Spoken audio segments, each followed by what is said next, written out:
Hello friend, welcome back to my channel. તો friend, આજે આપણે એક બ્લાઉઝમાં હેન્ડ એમ્બ્રોઇડરી મિરર વર્ક કરીશું। તો તેના માટે મેં અહીં રેડ કલરનું કાપડ લીધું છે। 1 મીટર કાપડ છે, સિલ્ક થ્રેડ લેવાનો છે। આમાં હું કોટન થ્રેડનો યુઝ નથી કરી રહી, સિલ્ક થ્રેડ યુઝ કરું છું। અને ડાયમંડ શેપના મિરર લેવાના છે અને કોપર કલરના મોતી લેવાના છે ઝીણા।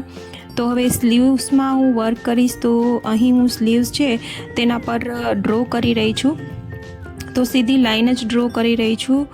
જે રીતે તમારે પેટર્ન બનાવવી હોય તે રીતે તમે ડ્રો કરી શકો છો।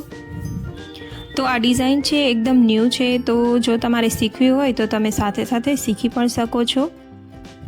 અને ડાયમંડ શેપના મિરર્સ છે તે મેં ન્યૂ ડિઝાઇનમાં વર્ક કર્યા છે, તો તે પણ તમે જુઓ। અને વિડીયો પસંદ આવે તો વિડીયોને લાઇક કરી દો। અને જો તમે મારી ચેનલ પર ન્યૂ છો તો ચેનલને સબસ્ક્રાઈબ કરી બેલ આઇકનને પ્રેસ કરો અને વિડીયોને તમારા ફ્રેન્ડ અને ફેમિલીમાં શેર જરૂરથી કરજો। તો હવે આ બધા મિરર પહેલાં તો ગોઠવી દેવાના છે અને ફેબ્રિક ગ્લુની મદદથી તેને સ્ટીક કરી દેવાના છે। મિરર સુકાઈ જાય ત્યારબાદ તેના પર આપણે વર્ક કરીશું। તો એ વર્ક કેવી રીતે કરવું તે પણ તમે વિડીયોમાં જુઓ અને વિડીયોને છેલ્લે સુધી જરૂરથી જોજો, જેથી કરીને તમને ખ્યાલ આવે કે કેવી રીતે મિરર વર્ક કરવાનું છે।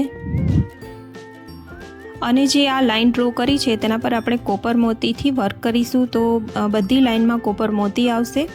તમે વોલ પણ યુઝ કરી શકો છો। તો આ બંને સાઈડ આ વર્ક છે તે એક જ સરખું આવે છે। તો મેં દોરાને 6 વડો રાખ્યો છે। આ સિલ્ક થ્રેડ છે તે એકદમ પાતળો હોય છે, માટે મેં 6 વડો રાખ્યો છે। તમે 4 વડો પણ રાખી શકો છો। તો આ બંને સાઈડ એક સરખું આવે છે આ વર્ક। તો આખા મિરરને આ રીતે અડધા મિરરને ભરી લેવાનો છે અને વચ્ચેથી ડિઝાઇન બનાવવાની છે।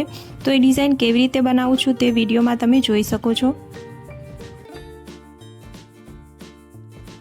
આ કલર છે એકદમ રેડ છે, પણ ખબર નહીં કે વિડીયોમાં કેમ અલગ લાગે છે, પણ એકદમ રેડ કલર છે। તમે જેમ આગળ ફોટોમાં જોયો તે રીતનો રેડ કલર છે, પણ વિડીયોમાં થોડો અલગ કલર દેખાય છે।